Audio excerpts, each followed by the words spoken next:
acknowledge the presence of our Alliance Partners present, and we wish to welcome all the media House present in this briefing.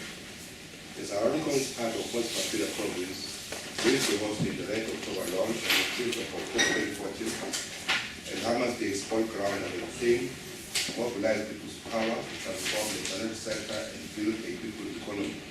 The rally will be addressed by the Sacp, General Secretary Comrade Zeman, National YCI Secretary, Utamanaman, and national leaders of ANC, Sacp, and Sacp. Red October Campaign 2014 to 2015. Through the Red October Campaign 2014-2015, we celebrate the 97th anniversary of the Great October Social Revolution that took place in Russia in 2017. We are now just 3 years away from the centenary of this world's first socialist revolution in a state established by working class and peasantry, hence the nature of the harm and Sacp as the law of the World Communist International. The strategy and tactics used by VI Lenin, the leader of this greatest milestone in human history, the struggle for universal emancipation, was built on the theoretical foundation laid down by Karl Marx and Friedrich Engels. Mobilize people's power to transform the financial sector and build a people's economy.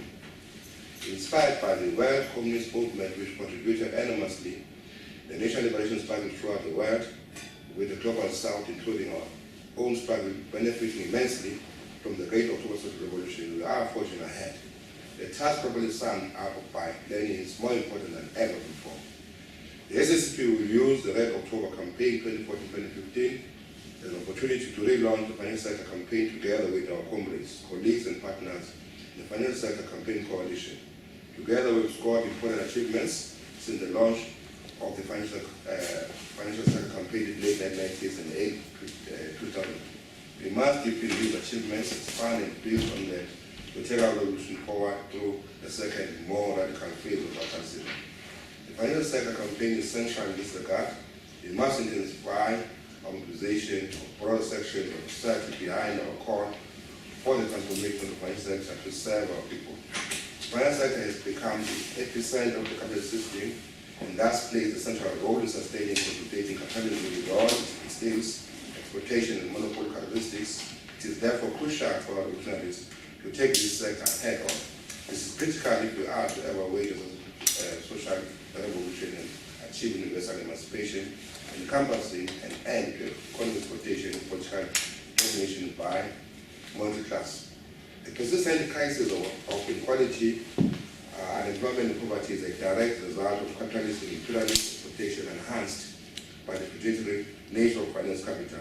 It's entrenched and dominates almost all aspects of our everyday life, more so since the rise of neoliberal domination in the 1970s and development of financial relations. Unless capital has become dominant in economic activity and social life, thanks to the technical movement performed by money, the circulation of capital, exchange, and neoliberal economic structuring. It is now a dominant section of the global ruling class and in many economies with increasing control of productive capital, states, and even society.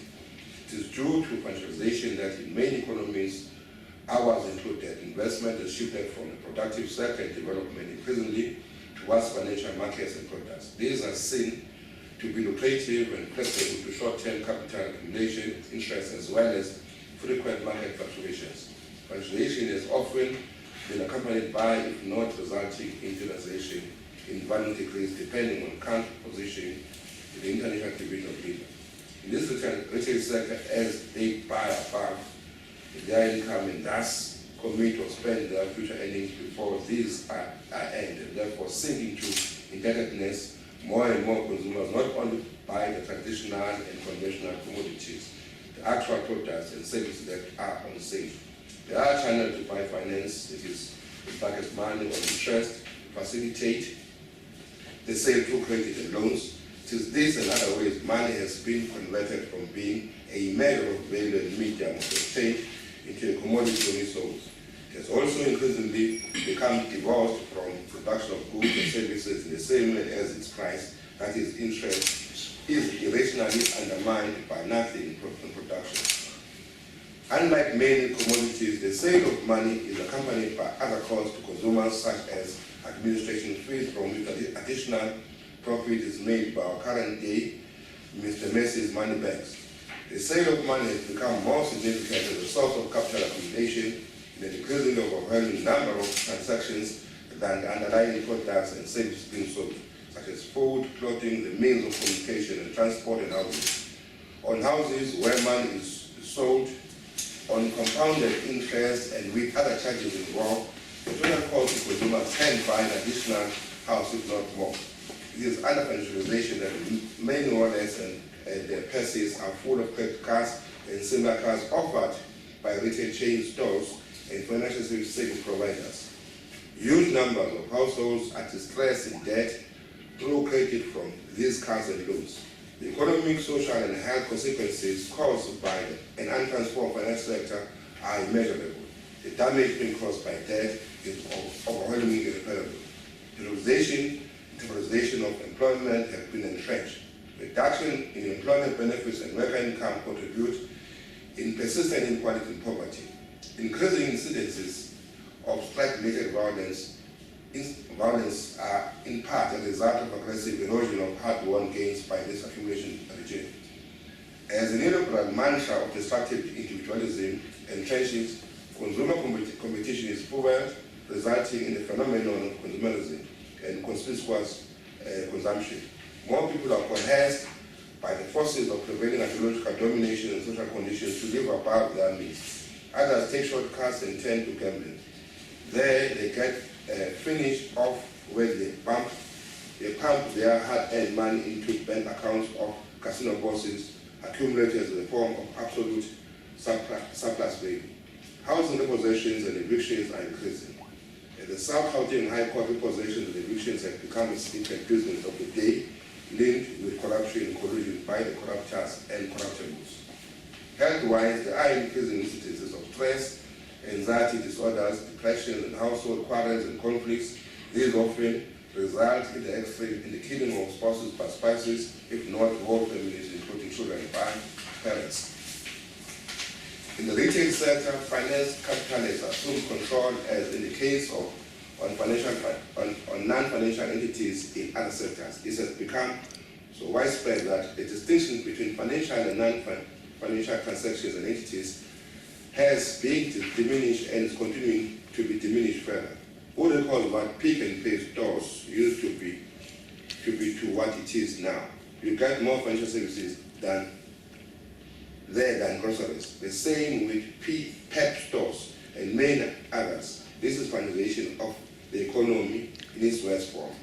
All of these and other interrelated problems affect large numbers of our people in the interest of profits and private accumulation by and for a tiny minority of accumulators who have become vampires, ever thirsty, sucking out all the blood of the prey until there is nothing left but dry flesh to finish off. Our struggle for transformation of the financial sector is a struggle for humanity. It is an all-encompassing struggle for complete liberation and social emancipation, which involves the following: review and roll back the policy of economic liberalization, break the investment strike by bosses, tax the liquid capital above a particular range across the board, let us fight against consumerism, intensify consumer education, oppose the bailout of reckless lenders with taxpayers' money, deepen transformation against the monopoly of big financial sector, build and support an all-inclusive cooperative financial sector, give transformation mandate to developmental and financial institutions, universal access to and lower the cost of accumulation. The Sacp will continue to develop and position itself as the force of the South African working class. As part of our activist program to take part in the struggle of our people, we will put forward the transformation of the financial sector to serve the people. The main challenge facing our people from the financial sector today is to transform or die together with the poor while the rich survive. We call on all of you to join this campaign, own it and implement it in your own as part of the broader financial sector transformation and progressive consumer movement. This is your campaign and not exclusively the Sacp's. We are just providing the impetus to the campaign and its implementation. Lastly, we call all our communities, youth stock first, to join us in the celebration of the 17th October Revolution. the launch of our 2014-2015 financial sector. Our political independence without economic independence is meaningless. Hence our slogan, the struggle continues, is still relevant today. That has mobilized people's power to transform the financial sector and build a people's economy. Amanda. Good afternoon, comrades. The leadership of the party and the African National Congress, Comrade Parani Bamakare, and all of you, thank you very much. I must apologize for coming a bit late and from municipal duty, but I said I'll join you at about 1 o'clock. I'm a bit late, Comrade Secretary. But I think I would want to open for questions. I'm sure that the models to educate people who will pass you the whole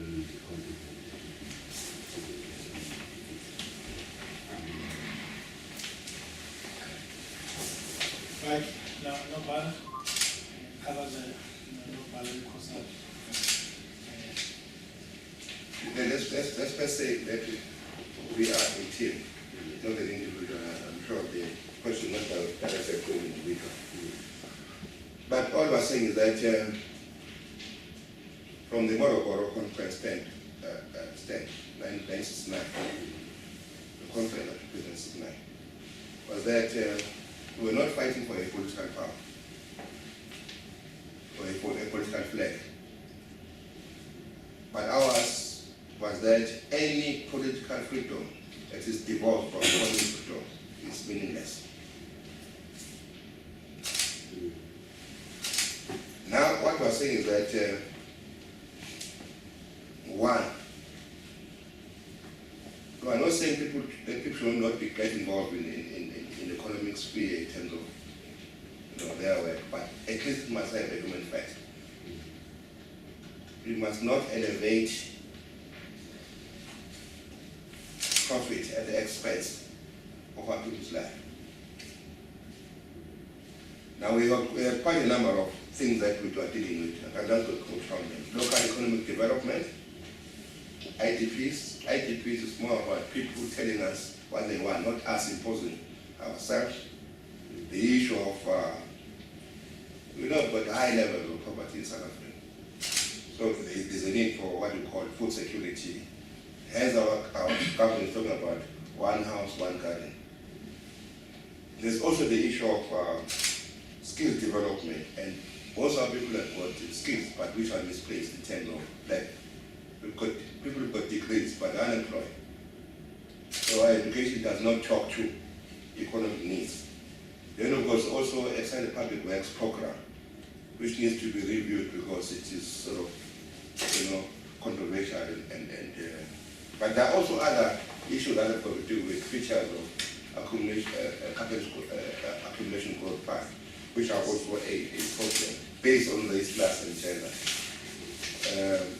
Then the issue of nationalization, what you nationalize, ongoing program that must, but we know that nationalization must focus on commanding rights of the economy. I think these are some of the issues that I can so far explain. Thanks, maybe if I may add Comrade Chen, because I think from the Comrade it's very clear that what he's trying to unpack is that the campaign, what does it mean to a normal person, to an ordinary person? Maybe I think we must indicate that it's not the first time the Communist Party is embarking in this kind of campaign. It's a campaign that has been waged by the South African Communist Party for quite some time, also going back to 2002. And this campaign has registered some victories in the form of the National Credit Act.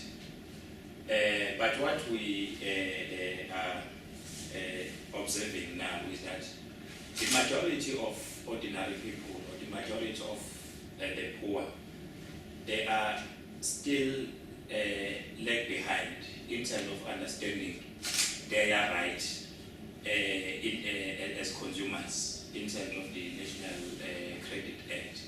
And we think maybe those are some of the things that we must also advance, and also to protect the National Credit Act itself as one of our victories. We think part of this campaign is to take such, pick up those programs. But I think also we must indicate that capitalism has registered many failures on several occasions. But that has not been spoken about. It's like capitalism remains to be powerful, capitalism remains to be victorious, and it's the only system that can sustain. Whereas there are so many failures of capitalism that are not registered. You can also, for instance, take the issue of the challenge of the African Bank. And you will realize that these big financial institutions, they are so, they will quickly come up and respond in the form of bailout when it's these big institutions that are collapsing. But when it's ordinary people, when we say as the South African Communist Party or as COSATU, as the Alliance, when we say that people must be removed, people must be cleared from being blacklisted. It's the very same institutions that come and say where the money is going to come from. But if it's these big institutions like the bank, that question doesn't pop up. They always come so willing to come up and bail out these institutions. So these are some of the things. We also spoke about the issue of the cooperatives in a true sense of the word. But these cooperatives really, they do not get the necessary support in terms of funding, skilling, and all that. And we think this campaign it must begin to address such things, including maybe the issue of the garnish to us as workers. You find that there are so many workers who are under garnishes, but some of these garnishes are illegal. Sometimes you receive an SMS from your cell phone that tells you that you owe a certain store, knowing very well that you have settled that particular store, or you never even have an account with that particular store.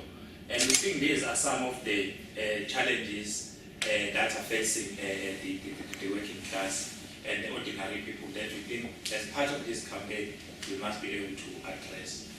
Ability of the, if I got it well, of the graduates. Yeah, I just want to find out what informs it, and if there is a remedy, what should it be or what should be done to address the issue. I'm assisting, but one thing, we were in Hammer State where the president of the country was addressing us. During his visits, the one house where he went to, into the Southern Pyramids Bay, where one young man has got no parents, he's staying with 3 young kids, schooling and also working at the same time. And the president said to him, what are you studying? He said, no, he's doing human resource. And the president said, no, if you do human resource, I'm not going to get work. If you do public admin, I'm not going to work. I'm going to add to a number of unemployed people with degrees. Then this guy said, he asked him, the president asked him, what did you want to do from the very onset? You know? Then the guy said, no, I want to be a chartered accountant. The president said, yeah, that's what you should be doing. And he said, no, now you belong to my foundation. And what we're saying is that we are in the present and inherited assets and deficiencies of the past in terms of value education. And if we go to most of our township schools, you see that most of them are empty. Because, look, the transition from 1994 to this 20 years of freedom can't address all the problems that have taken place in 200 years. So, yes, we are free, but we are still part and parcel of the past.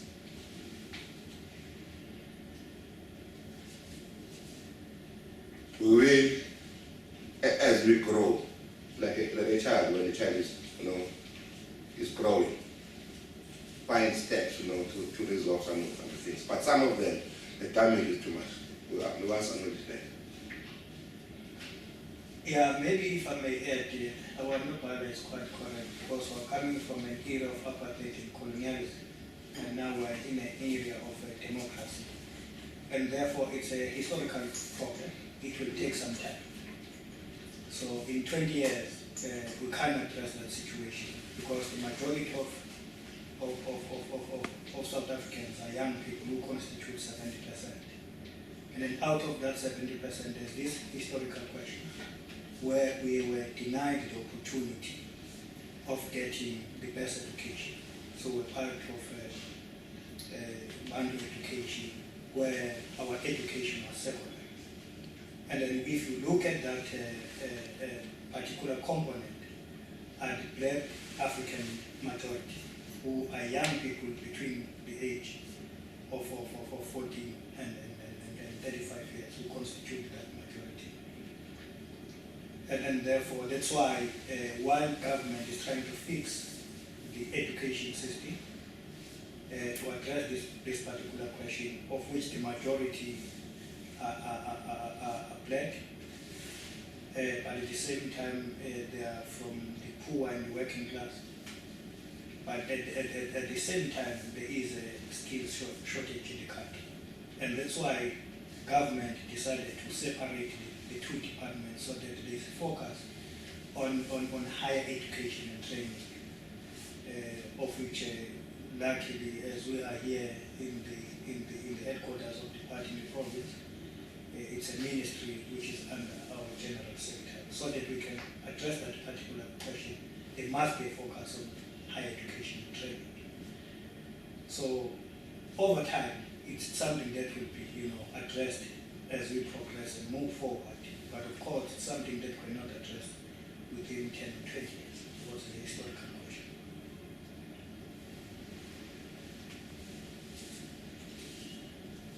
Right? Yeah. Come. I think I'm done. So we did it. Yeah. Okay. Right, that is it. So corporate leadership, I don't know, from the ANC matter. No, I think for us was here to show our support for the alliance as part of the contributing for the plight of our people.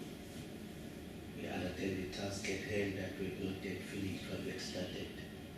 The long journey is all of us taking part in keeping that moving forward. Economic transformation is a key issue. How do we move on in transforming the economy? We change our political liberation, but the economy freedom of the bank and handle forward. So we're here to show that support on both the ANC and the alliance. Thanks, Marshall, who is a member of the PEC of the ANC province. Comrade, provincial secretary of the Sacp of the province, Comrade Shoshan. His real name is Richard Clark. Don't know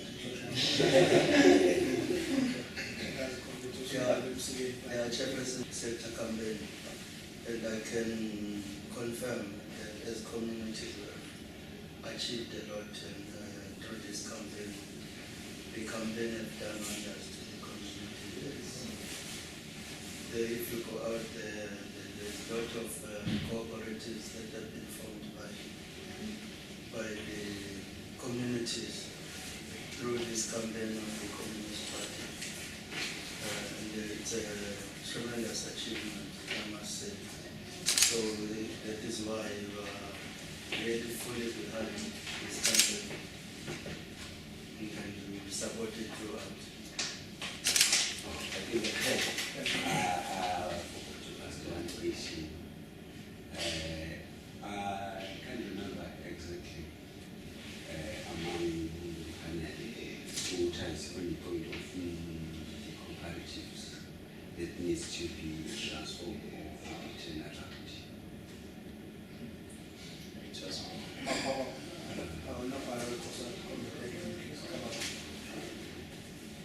So I would like to know, to give me a in-depth explanation as to what is it, okay, what might be the problem with it, and what is it that can be done in order to the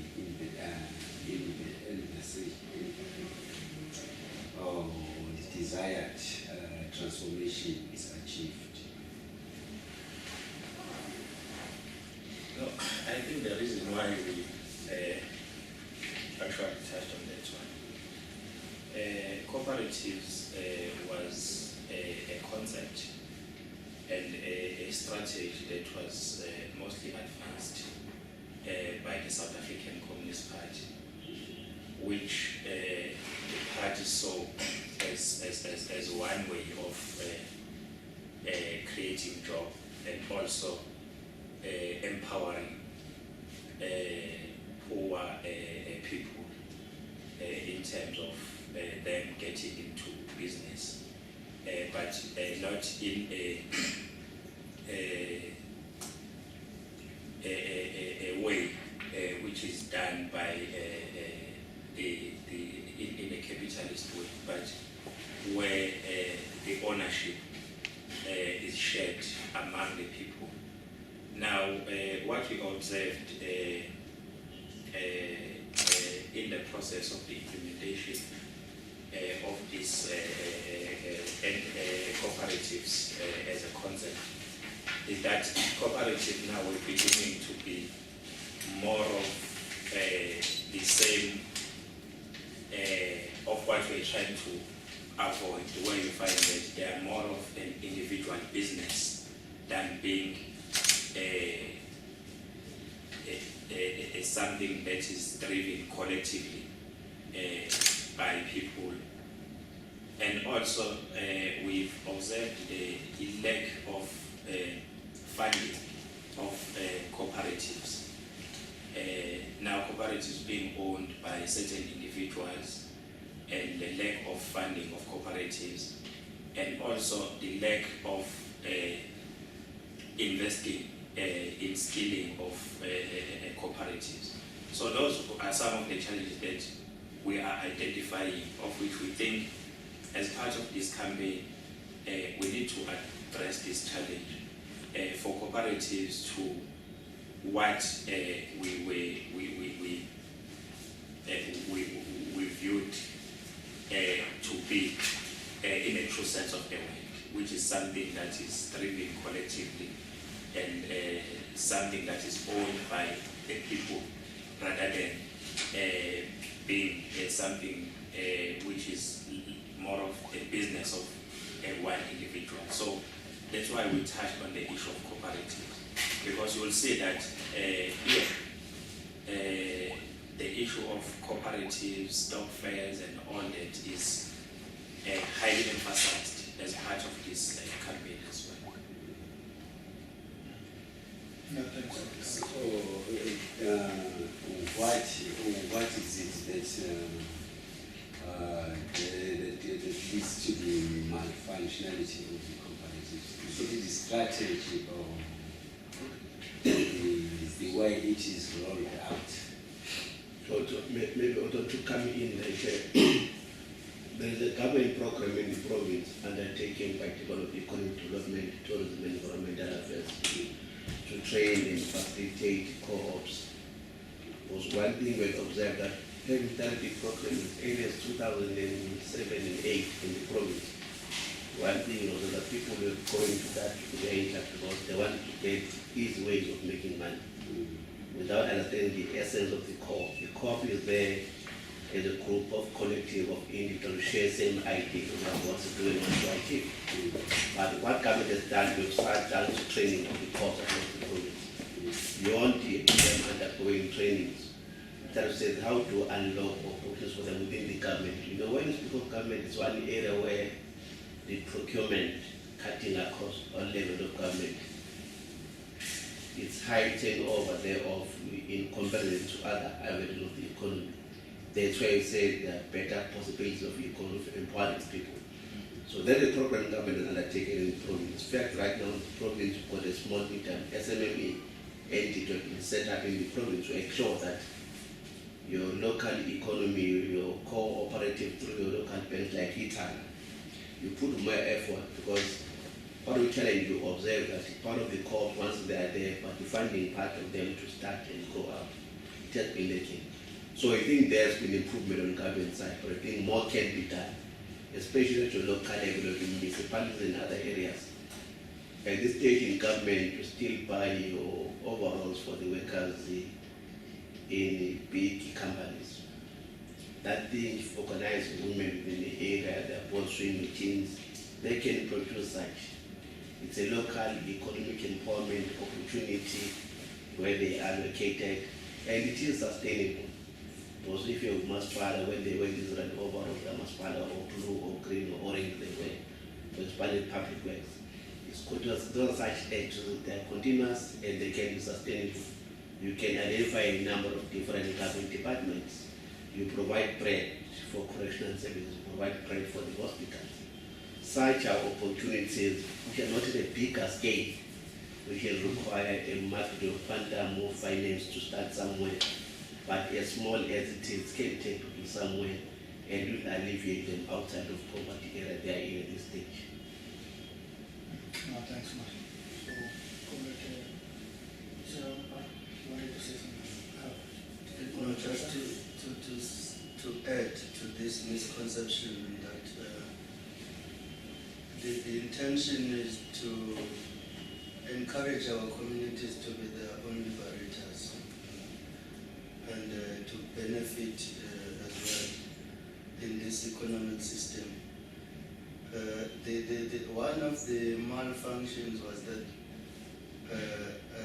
which is a misconception, instead of cooperatives being their own employers, in some instances they are employed and paid a particular amount to individuals. They're supposed to be their own liberators, they're supposed to be the employer themselves, because that then encourages them to accordingly perform as expected, not vis-a-vis. Take for example, we do have cooperatives that have supervisors who come from somewhere else to supervise them and take them a particular amount, instead of them sharing whatever the resources that they have. No, well, I think we are done. Wait. Yeah. Was that one was a question? Ngaphandle kwasufuna ukubhala inye page That's